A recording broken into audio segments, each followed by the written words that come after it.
Hello guys and welcome. So in this video I'm going to be looking at Final Fantasy XVI, trying to find out as much information I can about it. Also towards the end of the video I'm going to be reacting to the initial trailer that was announced some time ago.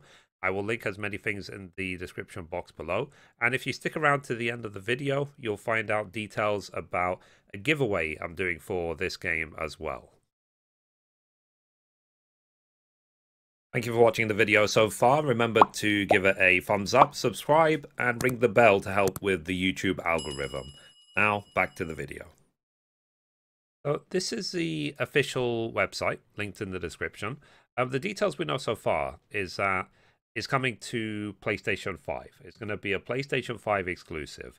When they first showed the first trailer, they actually rendered it on a PC to emulate what it would be like on a PlayStation 5, but it will be a timed exclusive. What that means is it will come to PlayStation 5 first for a while before it ends up on other platforms. So eventually it will be on PC, and it probably will eventually be even on Xbox.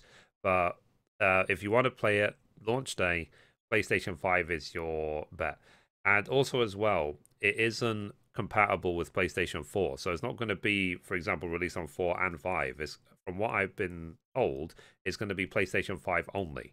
So at this point, I can't actually play it. But hopefully by the time it comes out, I will be able to. So this is a nice looking website. Let's see what we can find out. So we're going to watch the trailer, as I said, towards the end of the video. There's two sections on the website about the world and about a couple of the characters. So let's look at the world. As I said, it's a beautiful website. I really like this. So this artwork, concept art.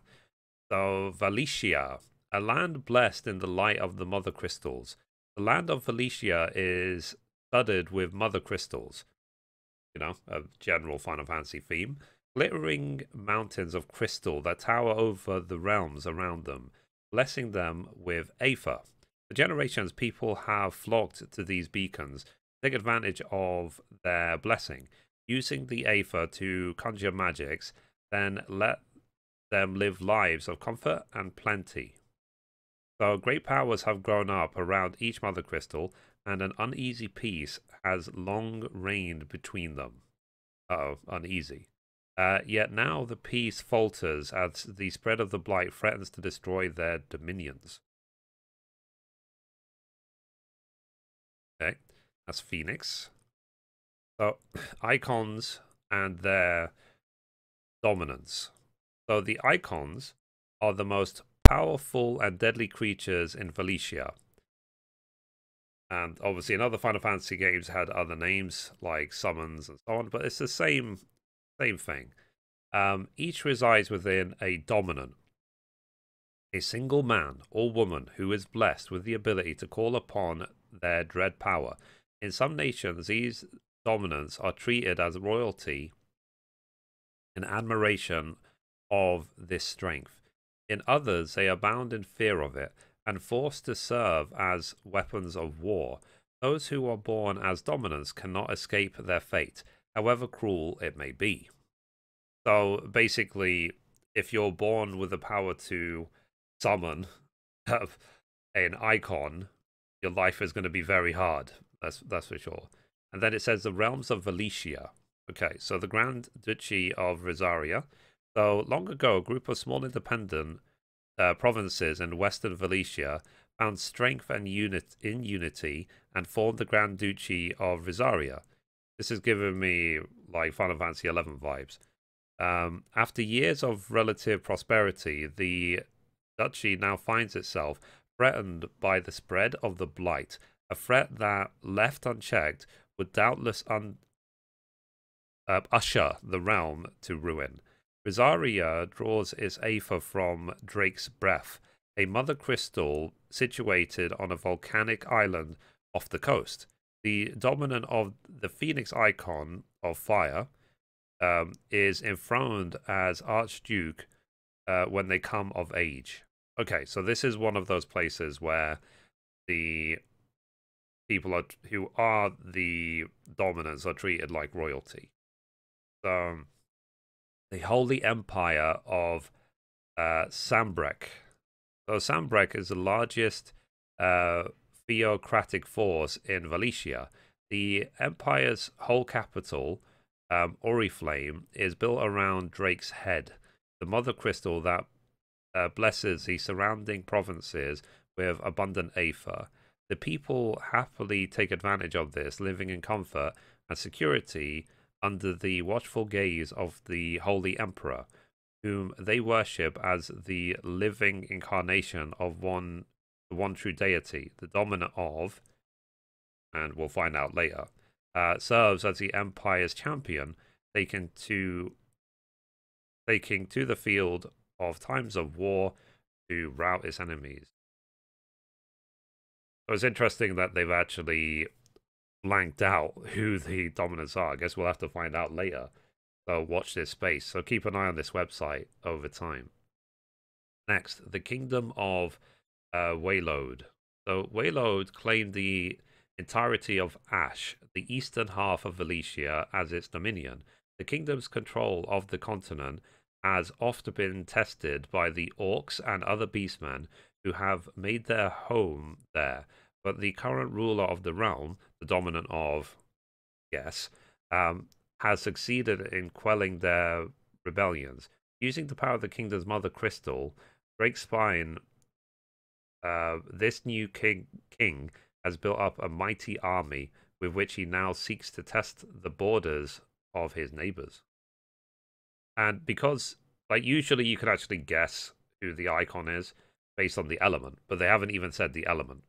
So, and given it's like blue and white and black, is actually maybe this symbol will give us a clue. Is it? I wonder if it's Ixion, the Thunder Horse. This one I don't know. I mean, blue could mean Leviathan, but who knows? And then next, the Dalmatian Republic. The Dalmatian Republic is made up of 5 states, from which the members of its ruling parliament are drawn. Its mother crystal, Drake's Fang, is half hidden in the heart of a mountain range. The Republic's control over it and its aether, securing the obedience of the large part of the southern Valencia, the dominant of Titan. Okay, so we know it's Titan. Icon of Earth is installed as a special advisor to Parliament and has a significant say in its decision making. Cool. And then the Iron Kingdom, a small group of islands off the coast of Storm, the western half of Valecia's twin realms. Interesting. Here's a crystalline orthodox, an extreme faith that worships crystals, reigns supreme. The Iron Kingdom controls Drake's breath, the mother crystal that sits at the heart of one of their islands. Long a source of contention with neighboring Rosaria, isolated and aloof from the mainland nations. The Iron Blood speak of their own language. Orthodox doctrine judges dominance to be unholy abominations and unlikely enough to be born on the islands are executed. So that's definitely a holiday destination, not. And then the last one, the Crystalline Dominion. So the Crystalline Dominion sits at the heart of Valencia, built around the tallest of all the mother crystals, Drake's Tail. Many bloody battles were fought for control of this small plot of land due to its strategic importance, till the warring realms finally agreed to an armistice. As part of the peace treaty, the islands around Drake's Tail became an autonomous dominion led by the council representatives from the surrounding nations, each realm enjoying equal claim to the Mother Crystal's blessing. No dominion makes home there. Sorry, no dominant makes a home there. Okay, my bad. Right, cool. Then let's go on to the next section. Characters. Clive Rossfield. The first son of the Archduke of Rosaria, though all expected him to inherit the Phoenix's flames and awaken as the dominant, destiny instead chose his younger brother Joshua to bear this burden. In search of the role of of his own, Clive dedicated himself to mastering the blade. His practice pays off when, just 15 years of age, he wins the ducal tournament and is dubbed the first shield of Rosaria. Has to guard the phoenix and blessed with the ability to wield part of his flame.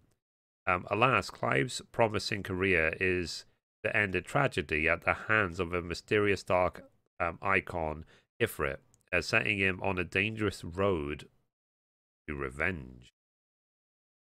Then Joshua Rossfield.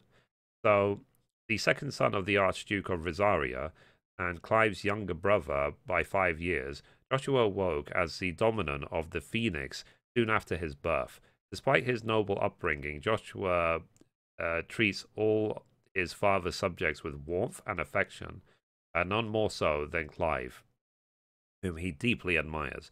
Joshua often laments that it was he, the frail and bookish younger son, who was granted command of the Fine Bird's flames, and not his stronger, braver brother.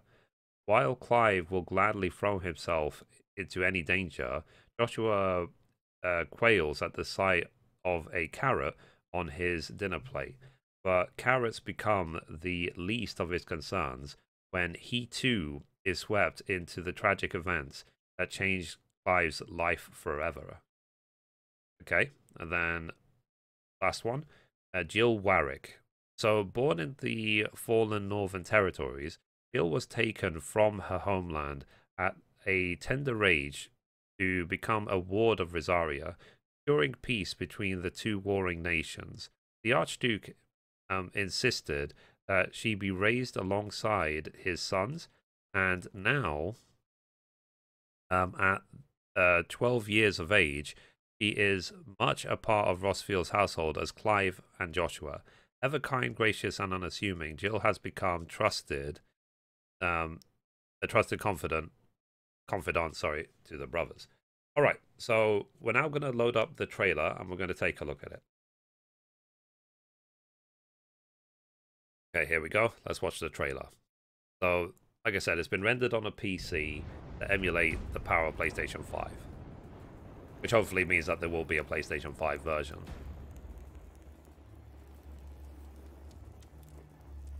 You all know the target. Shiva's dominant. Okay, so and only the dominant. So we know that Shiva is in the game. Know the girl will be among them? Our kind do not question orders, we follow them. But they haven't actually said which place it belongs to. Sergeant, let's summon their icon. That's Titan. That thing's a bloody mountain. There's Shiva. So it seems like it is one Titan or one icon per kingdom. This will be a bitter fight.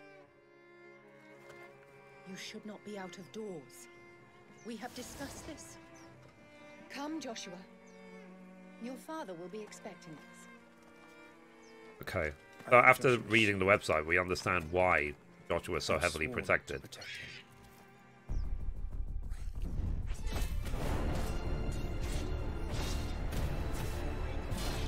What do you mean you refuse? Did you not pledge your sword to our cause? Oh. Bad breath, no. What does it matter? It was the Dalmex who drove back the Crusaders in the Battle of the Twin Realms, was it not? Without the blessing of the Mother Crystal, we cannot defend our realm from the spread of the Blight.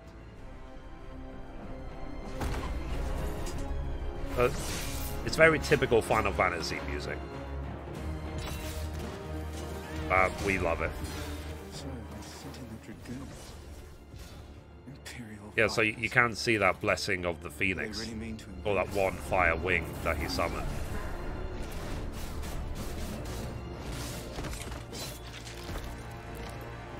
That's rip.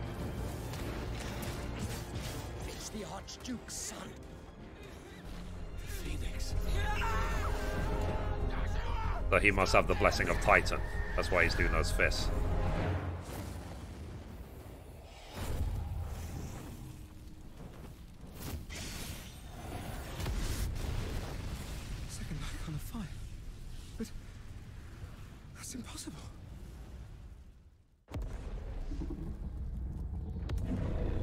there's Ifrit. The legacy of the crystals.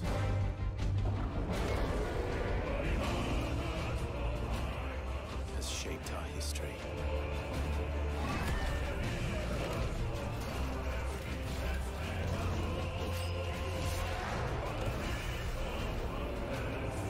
For long enough. I'm just trying to like work out as much as I possibly can from this.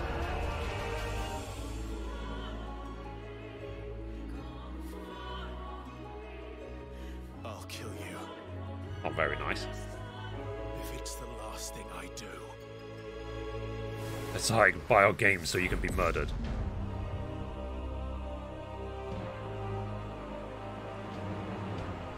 Nice.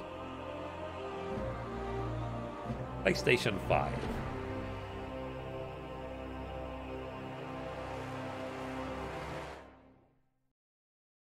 Okay, so exclusive to PlayStation 5. Yeah, I like that trailer. That trailer was awesome. Alright, so at the very bottom of the website as well, there is a message from the producer and the director. So the producer of this game is Naoki Yoshida. Those of us who have been playing Final Fantasy XIV know him as the producer who basically saved Final Fantasy XIV, because he helped turn it around, but that's something for another video. So Final Fantasy XVI producer here, that's right, just producer, Naoki Yoshida. How did you enjoy the trailer? The exclusive footage, comprised of both battles and cutscenes running in real time, represents but a fraction of what our team has accomplished since the start of development on this, an all-new Final Fantasy game. In that span, the team's size has grown from a handful of core members to a fully fledged unit that continues to polish and build upon what they have created so far, all to provide players an experience unmatched in terms of story and gameplay. Our next big information reveal is scheduled for 2021, so in the meantime, I expect everyone to have fun speculating, as we have a lot in store, not only for the newest entry in the series, Final Fantasy XVI, but for Final Fantasy XIV too. Needless to say, I'll be working hard on both. So yeah, I think he's trying to say that, don't worry, I am working on both, but the quality will still be there for both. I guess time will tell. Right, and then director Hiroshi Takei. So when Final Fantasy I was released, I was just another player, a young student with big dreams. By the time Final Fantasy V was in the works, I had earned myself a seat at the developer's table, albeit at the very end. From there, I moved online, leaving my mark on both Final Fantasy XI and 14, and now 16. From the establishment of an all-new development environment to learning the ins and outs of the PlayStation 5, the team and I have taken upon countless challenges during our journey to bring you the 16th chapter in the storied Final Fantasy franchise. And though we're pouring our hearts and souls into this project each and every day, it may still be some time before we can get it into our hands. However, I promise the wait will be worth it. Cool.